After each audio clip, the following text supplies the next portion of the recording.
그래서 이 매매계약서는 크게 5가지 분류로 나눠집니다. 부동산에 대한 표시사항,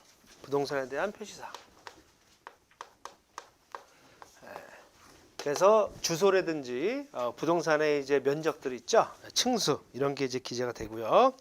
두 번째 이제 매매대금 지급사항,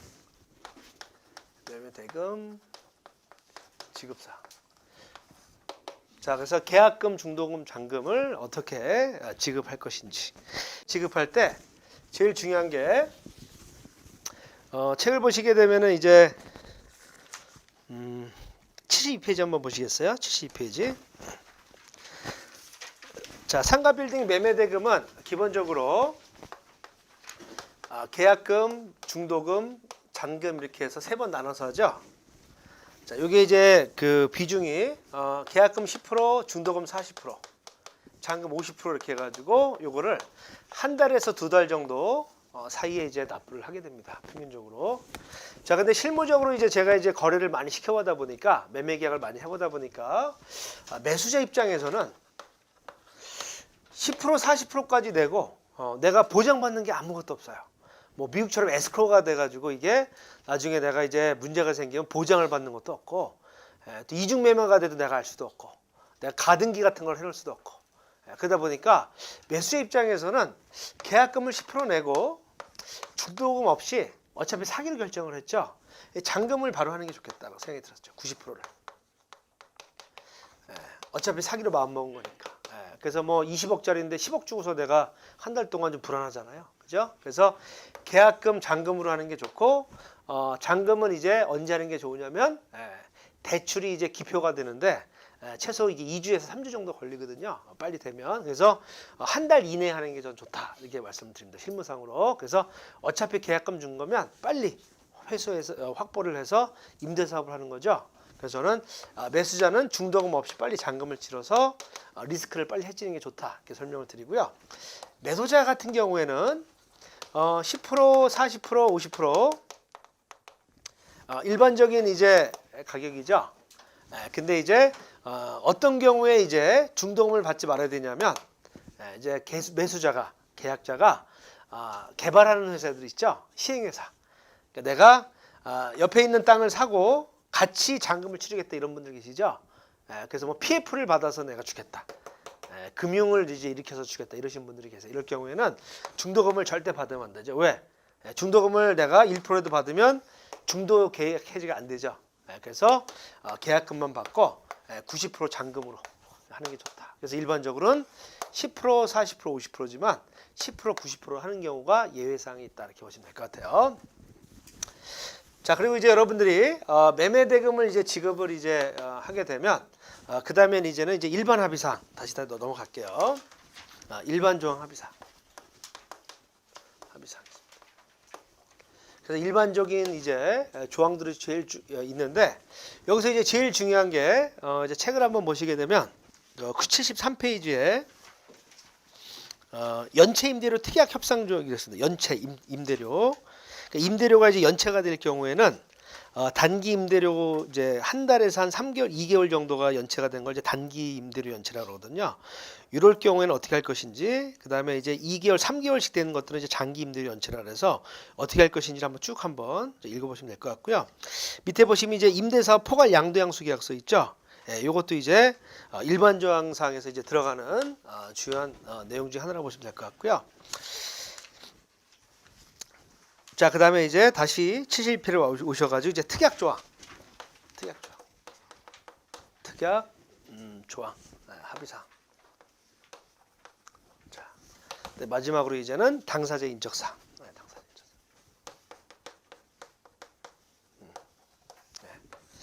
자, 이렇게 해가지고 이제 5가지가 이 매매계약서로 이렇게 이루어졌다. 이렇게 보시면 될 것 같고요. 그 다음에 두 번째, 임대사업 포괄양도양수 계약서 있죠. 이 부분들은 이제 71페이지 밑에 보시면 이제 임대현황 확인계약서 밑에 매매대금 지급 시 건물 부가세 관련 사항이 있죠. 여기 부분에 있어서 저희가 부가세 부분들을 이제 임대사 포괄 양도양수 계약서를 해가지고요 저희가 이제 해제하게 됐습니다. 그래서 73페이지 한번 보시게 되면요, 13페이지. 임대사 포괄 양도양수 계약서 작성이 있죠. 요거를 한번 보시게 되면 양도양수 계약서의 개요, 필요성, 예의사항 3개가 나왔는데 제가 이제 계약서 보고 한번 설명을 한번 드릴게요. 자, 이제 상가빌딩 매매계약서 여기 보시면요, 첫 장, 두째 장, 셋째 장까지 해서 계약서고요. 부동산 표시 다음에 보시면 양면으로 되어 있으니까요. 임대사 포괄 양도양수 계약서가 있고, 그다음에 마지막에 이제 임대 현황 확인 계약서가 있는데, 요 3가지 계약서가 한 세트라고 생각하시면 될 거예요. 내가 상가 빌딩을 중개를 하거나 매수하실 때 요 3가지 계약서를 하나의 세트다, 이렇게 생각해서 가지고 다니시고요. 요 에듀센터 홈페이지에 들어가시면 다운받을 수 있도록 되어 있습니다. 그래서 다운받아서 사용하시면 될 것 같고요.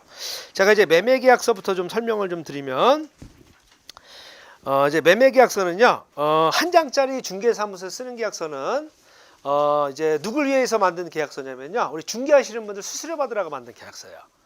그러니까 매수자 입장에서 리스크에 대한 관리가 하나도 안 되는 계약서라고 보시면 돼요. 그 이유를 제가 설명해 드릴 거고요. 그래서 중개 수수료를 받는 계약서이기 때문에 중개사님 입장에서는 편리한 계약서지만, 매수자가 가장 리스크가 크죠. 매도자는 리스크가 있어요, 없어요? 돈만 받으면 되기 때문에 매수자가 리스크가 제일 적은 계약서가 전 제일 좋은 계약서로 생각이 들거든요. 그래서 여러분들이 이 계약서를 가감해서 사용하셔서 쓰시면 되고, 또 특이사항이 있으시면 저희 교육센터 얘기하시면 제가 계약서를 또 검토를 또 해드립니다. 그래서 여러분들이 내가 뭘 사야 된다, 중개하는데 잘 모르겠다 하시면요, 저희한테 보내주시면 저희가 검토해가지고요, 부족한 부분들을 저희가 채워드릴 테니까 그렇게 사용하시면 될 것 같아요. 자, 2조 한번 보시면 매매 목적물, 갑은 건물, 갑은 서울 강남구 역삼동 66900번지 이하 매매 목적물이라 한다 상에 갑 소유와 토지와 지상 위의 모든 건물 및 구축물 전체를 매수인에게 매도하기로 한다, 이렇게 돼 있죠. 자, 이게 어떤 거냐면요, 대부분 이렇게 토지하고요, 토지하고 위에 이제 건축물이 있잖아요.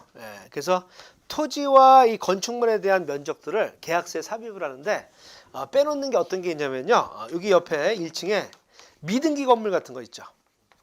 그러니까 등기부등본에는 없어요. 여기 보시면 조경수가 있죠. 근데 이 미등기되어 있는 이 1층에 가건물하고 조경수가 재산자의 가치가 있을 수가 있죠. 그래서 이제 내가 매도를 했는데 잔금을 이제 치르고 나서 이걸 바로 이제 매도자가 철거를 해가거나 뽑아가는 경우들이 있습니다. 그래서 나무나 수목이나 이런 미등기 건물들을요, 계약서에 포함을 시키는 부분들, 그래서 지상 위에 있는 모든 것들을 다 매매하는 걸로 이렇게 넣으시는 게 중요하다 말씀을 드리고요. 3번에 보시면 총 매매대금, 매매 목적물 총 매매대금은 임대 보증금을 포함해서 25억으로 한다. 건물분 VAT는 별도로 되어 있죠. 그래서 건물분 VAT는 항상 별도로 안 해놓으시면 부가세가 포함으로 봅니다. 그럼 매도자가 손해예요, 매수자가 손해예요? 매수자 손해죠. 이 건물에 대한 가격이 포함이 되어 있으면 매매 계약에서 이제 손해를 보는 거예요. 자, 그래서 이제 건물분 부가세를 한번 좀 설명을 드리면, 자, 이렇게 상가 빌딩을 내가 20억을 주고 이번에 매매 계약을 한다. 자, 그럼 이제 매도자가 이제 20억을 가지고 매매한 후에 이제 양도 신고라는 걸 하게 되죠. 그러면 토지 가격하고 건물 가격하고요, 나눠서 이제 신고를 하게 됩니다. 자, 그럼 이제 토지 가격하고 건물 가격하고 구분하는 데 있어서 가장 먼저 하는 게 건물 가격을 계산하는 건데요. 과거에는 이제 양도할 때 국세청에서 발표한 이제 시가 표준액이라고 있어가지고 계산하는 게 좀 복잡했는데, 이제 실거래가로 바뀌면서 아주 단순해졌어요. 자, 그래서 건물 가격을 어떻게 하냐면요, 기장하는 세무사한테 전화해가지고요, 당해년도에 당해년도는 뭐냐면 잔금을 치르는 그 해, 그래서 2020년도면 2020년도에 기장하는 장부에 건물 가격이 얼마입니까? 이렇게 물어보시면 그 기장하는 장부를 보고요, 세무사가 알려줍니다. 간단하죠? 간단해요. 자, 그래서 이제 세무사가 건물 가격이 4억 5천이다. 자, 그러면 이제 이 매매 계약에서 4억 5천에 10%, 요거를 이제 4,500만 원이 건물분 부가세예요. 자, 그럼 이제 매매 계약을 할 때 20억에다가 이걸 플러스로 더 매수자가 지급을 해주고, 매도자는 세금 계산서를 발행해 주는 게 일반적인 경우죠. 그리고 매수자가 환급을 받습니다. 자, 근데 이런 것들을 세금계산서를 발행하지 말고 금액이 크니까 임대사 포괄 양도양수 계약서를 작성을 하게 되면 세금계산서를 거래된 걸로 봐주는 거죠. 이해가시죠? 이 계약서는 매도자한테 좋아요, 매수자한테 좋아요? 매수자한테 좋죠. 왜냐하면 내가 4,500만 원을 대출을 더 받든지 비용을 더 내가 납부했다가 몇 달 후에 또 돌려받는 거잖아요, 그죠? 그래서 임대사 포괄 양도양수 계약서는 매수자한테 상당히 편리하고 좋은 방식이다, 이렇게 보시면 될 것 같고요. 자, 그럼 이제 4억 5천이라고 이제 나왔는데, 요걸 이제 제가 거꾸로 이제 계산을 해드리면, 자, 요 상가 빌딩을 이제 신축을 하게 되면요, 거기에 건축 자재들이 다 부가세가 붙어 있죠. 그래서 이제 부가세가 나오는 거예요. 자, 그래서 이거를 준공을 했을 때 이 건물 가격이 8억이 들어갔다. 자, 8억에 대해서 이제 이 건물 가격은 가장 비싼 가격으로 이제 준공이 된 거죠. 그 다음부터 가격이 4억 5천으로 떨어진 이유가 바로 뭘까요? 네, 그렇죠. 감가상각을 합니다. 감가상각 뭐냐면요, 내가 8억짜리 건물을 줘서 여기서 이제 매달마다 임대료가 나와야 안 나와요? 그러면 이제 1년에 한 번씩 5월 달에 종합소득세 신고하게 돼 있죠. 거기에 이제 경비 처리를 감가상각을 이제 건물이 이제 소모가 되죠. 이걸 경비 처리를 해주셔서 매년마다 뭐 2년마다 세무사들이 그 기준에 따라서 이제 경비 처리를 해서 가격이 점점 줄어들어요. 자, 그래서 토지 가격은 그래도 매입했을 때보다 올라야 되죠. 건물 가격은 떨어지는 거죠. 그럼 양도소득세 낼 때 건물 가격으로 내요, 토지 가격으로 내요? 토지 가격으로 되죠. 왜냐하면 건물 가격은 점점 떨어지니까 세금이 없죠. 근데 토지 가격은 계속 올라가잖아요. 상가 빌딩은 건물이 아니고 토지 가격에 따라서 차액을, 내가 예전에 매입한 가격에서 비싸게 판 금액을 빼는 거잖아요, 그죠? 그래서 토지 가격을 기준으로 해서 양도세가 나와요. 상가 빌딩. 건물은 양도세가 없어요. 소멸되는 겁니다. 자, 그래서 책을 보시게 되면, 자, 종합소득세 편이 있거든요. 82페이지. 자, 임대사업자 신청 있죠? 임대사업자 82페이지 보시면, 자, 그러면 이제 임대사업자 신청이 시험 보시는 분들은요, 여기 별표를 좀 3개 쳐놓으세요. 상가 빌딩을 이제 임대사업을 하는 데 있어서 제일 중요한 것들이 이제 몇 가지씩 나오거든요. 자, 그래서 임대사업 세무관리기법에 보시면 83페이지에 그 박스 있죠? 거기 별표를 한 2개 쳐놓으시고요. 개인 사업자일 경우에는 매년 2회 부가세 신고를 해야 되고, 법인 사업자일 경우에는 매년 4회를 이제 신고합니다. 그래서 이제 시험 문제 또 이렇게 나와요. 자, 상가 빌딩 이제 그 부가세 신고는 매년 2회 한다. 맞아, 틀려요? 개인일 때 법인일 때 다르기 때문에 이제 그런 게 이제 시험 문제가 좀 난이도가 있는 문제라고 보시면 될 것 같고요. 그 다음에 이제 83페이지 보시면 거기 종합소득세 산출세액이라고 나오죠. 거기 보시면 이제 총소득 금액에서 필요경비를 빼죠. 인적공제를 빼면 과세 표준이 나오는데, 인적공제 부분들은 뭐 기초공제, 부양가족공제, 장애인공제가 되는데 이제 대상자분들 이렇게 되는 거고요. 필요경비 부분들을 한번 보도록 할게요. 84페이지 보시면 필요경비 거기 별표 5개 쳐놓으세요. 자, 감가상각비, 유지관리비, 세금과 공과금, 손해보험료, 결손좀비비, 공실 등에 의한 손실상당액, 정상자금, 자금이자 해가지고요. 여러분들 달달달 좀 외우셔야 됩니다. 왜냐하면 앞으로 임대사업 하시게 되면 꼭 알으셔서 매년마다 5월달에 신고할 때 영수증 처리를 어떻게 해야 될 것인지, 어떤 게 처리가 될 것인지 있죠. 알으셔야 되고, 내가 만약에 자산관리사가 돼가지고 관리업을 한다, 임대관리업을 하게 되면 건물주분들한테 이런 영수증들 있죠. 어떻게 처리할 것인지를 꼭 챙겨주시면요, 아주 좋아합니다. 그래서 꼭 암기하셔야 되고요. 특히 이제 유지관리비에 보시면 1번, 2번, 3번, 4번, 5번, 6번 있죠. 거기서 5번이 별표를 하나 쳐놨어요. 영선수선비. 그래서 영선수선비라고 해서 임대사업을 하는 데 있어서 수리하는 비용에 대해서 영수증 처리하는 부분들이거든요. 그래서 이제 영선수선비에 대해서 이제 그 조금 과다하게 이제 하시는 분들도 가끔 계신데, 그런 분들도 이제 조사가 나오지 않게 하려면 4가지 서류를 좀 준비를 해 놓으셔야 돼요, 공사하실 때. 그래서 이제 첫 번째가 견적서, 그리고 공사계약서 한 장짜리도 괜찮아요. 공사업체하고 계약서를 꼭 써야 되고요. 세 번째는 이제 공사 전후 사진, 그 다음에 이제 입금증 네 가지를요 준비를 해놓으시면 이제 또 제출해주면 또 이제 뭐 조사까지는 나오지는 않더라고요. 그래서 이런 부분들을 감안해서 여러분들께서 활용을 하시면 좋을 것 같고요. 그래서 필요경비 부분들을 여러분들이 꼭 그 암기를 해놓으셔야 됩니다. 자, 그래서 감가상각에 대한 부분들이 되기 때문에 건물의 가격은 점점 이렇게 떨어진다. 이렇게 보시면 될 것 같아요. 그래서 4억 5천 빼게 되면 15억 5천이 이제 토지에 대한 가격이다. 이렇게 보시면 될 것 같고요. 자, 그리고 이제 다음 장 보시게 되면 우리 우선 양도양수 계약서부터 보고 갈까요? 다다음 장 부동산 표시 뒤에 보시면 임대사업 포괄 양도양수 계약서 있죠? 네. 양도자, 양수자, 양도자, 매수자, 매도자 쓰시면 될 것 같고요. 그 다음에 있습니다. 부동산 표시 뒤에. 부동산 표시 뒤에 포괄 양도양수 계약서 있죠? 네. 뒷면에 계약서에 이게 양면으로 돼 있어가지고요. 이렇습니다. 그래서 제일 중요한 건 1조 목적과 범위에서 부동산 임대사업에 관련되는 의뢰 자산 및 사업상의 모든 권리와 의무를 갑에게 포괄적으로 양도하고 갑은 이를 양수하여 부동산 임대업을 하기로 한다. 양도양수 기준일은요 12월 30일자로 이렇게 해가지고 잔금일자 이렇게 기준으로 해서 이렇게 사용한다 보시면 될 것 같고요. 이렇게 해서 뒤에 날인 이제 하신 다음에 이제 나중에 이제 양도인께서 세무서에 또 제출한다 이렇게 보시면 될 것 같아요.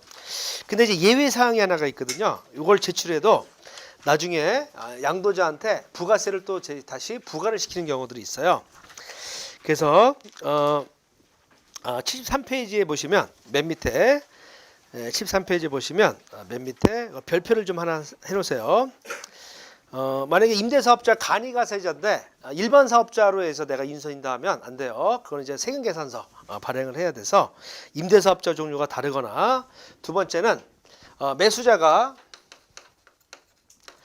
상당 기간 동안에 임대사업을 유지를 해야 되거든요. 그래서 상당 기간이라는 게 이제 세무서 직원들한테 물어보니까 그냥 이렇게 주관적인 내용들이 좀 많이 있더라고요. 그래서 평균적으로 뭐 한 4개월에서 한 6개월 정도 사이를 뭐 상당 기간을 얘기를 하는데 그래서 내가 여기를 임대돼 있는 부분들을 내가 내보내 버리고 내가 사옥이나 사무실로 쓴다. 이런 경우는 이제 임대사업을 유지하는 경우가 아니잖아요. 그죠? 그래서 이런 부분들이 있기 때문에 매도자는 이제 물어보실 때 포괄 양도양수 계약서를 쓴다면 혹시 사용할 계획이 있습니까? 임대사업을 하실 계획입니까? 물어보셔서 사용할 수도 있다 하시면요. 그냥 부가세 거래를 그냥 해버리시는 게 매도자 입장에서 편하죠. 변수들이 없으니까. 그렇게 해가지고 양도양수 계약서를 작성하지 않는 경우들도 이제 생긴다. 이렇게 보시면 될 것 같고요. 자, 다시 이제 계약서로 한번 넘어가 볼게요. 자, 매매대금 지급 방법은요. 계약금, 중도금, 잔금, 임차보증금 이렇게 해가지고요. 합쳐서 매각대금으로 해서 진행이 된다 보시면 될 것 같고 뒷장에 보시게 되면 이제 5조에 임대료 내역 있죠. 그래서 1번 갑이 소유한 상가빌딩의 월 임대료는 1,000만 원, 관리비는 320만 원, 부가세 별도를 현재 임차인에게 수령하고 있으며 계약 시 연체된 임대료는 없으며 연체된 임대료가 있을 경우에는 갑이 책임진다. 그래서 연체에 대한 책임 조항 부분들 있죠. 이런 부분들이 있지 않으면 잔금 때 분쟁이 생기는 경우들이 있어요. 그래서 잔금 때 오셔서 솔직히 내가 지금 돈을 받을 게 있는데 보증금에서 좀 공제를 해서 내가 좀 미리 받아가면 안 되겠느냐. 매도자 이렇게 부탁을 하는 경우도 있거든요. 그럴 경우는 내가 미리 임대를 뛴 보증금이 줄어들잖아요. 그죠? 밀린 임대를 또 줘야 되니까. 이런 경우도 있기 때문에 계약서상에 명시를 아예 해놓는 게 매수자 입장에서 좋다 이렇게 보시면 될 것 같고요. 이런 내용들을 이제 중요한 내용들입니다. 자, 그다음에 이제 6조의 4번 보시면 갑은 잔금 지급일 전에 현재 임차인 계약 기간이 만기가 될 경우 의뢰 동의 없이 임대차 계약을 갱신할 수 없으며 이로 인해서 의뢰가 피해갈 경우에는 책임진다. 자, 이게 어떤 경우냐면요. 자, 내가 계약금을 내고 내가 이제 중도금 잔금이 있는데 이제 1층에 있는 임차인이 보증금 3천에 250에 있는데 계약을 4월 달에 하고 잔금이 이제 6월 1일이에요. 자, 근데 중도금 이제 내고 나서 이제 중도금이 5월 1일인데 5월 10일 날 이 임차인이 계약 기간이 만기가 돼요. 그 임차인 입장 같은 경우에는 계약금, 중도금, 잔금 이 기간 내에 이제 만기가 됐죠. 자, 그럼 이제 임대차 계약 갱신을 자기는 하고 싶은 거죠. 매매와 상관없이 자기는. 자, 그럼 이제 매도자한테 해달라고 될까요? 매수자한테 해달라고 될까요? 매도죠. 네. 자, 이 중도금은 이제 이게 문제 낼 때 트릭이에요. 그러니까 계약 관계에서는 중도금이 중요한데 임대차 계약서는 별 의미가 없어요. 그 등기명의자한테 해야 되겠죠. 그게 매도자야.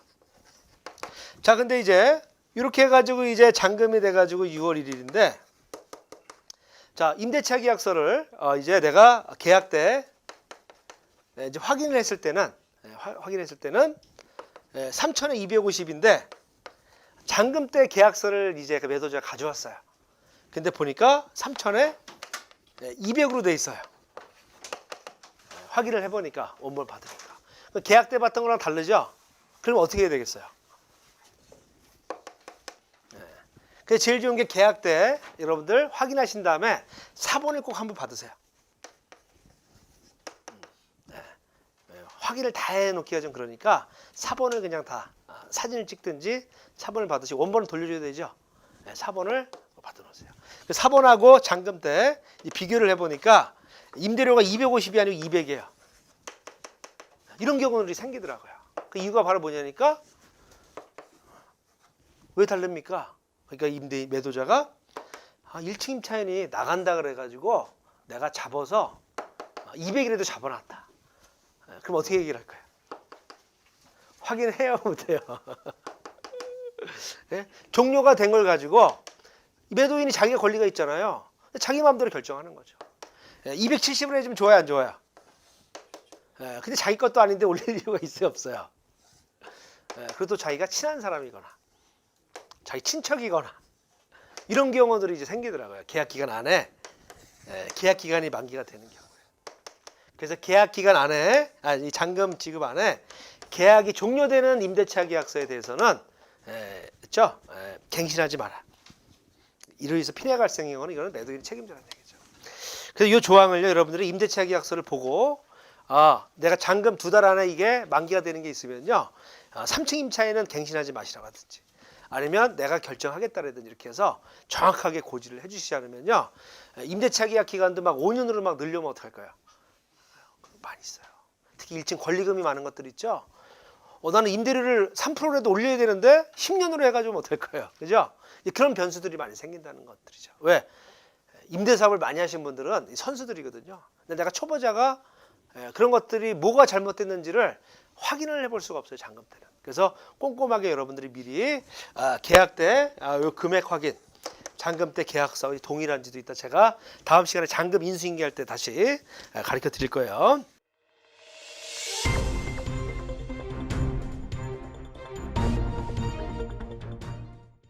상담 문의 1544-5584, 1544-5584.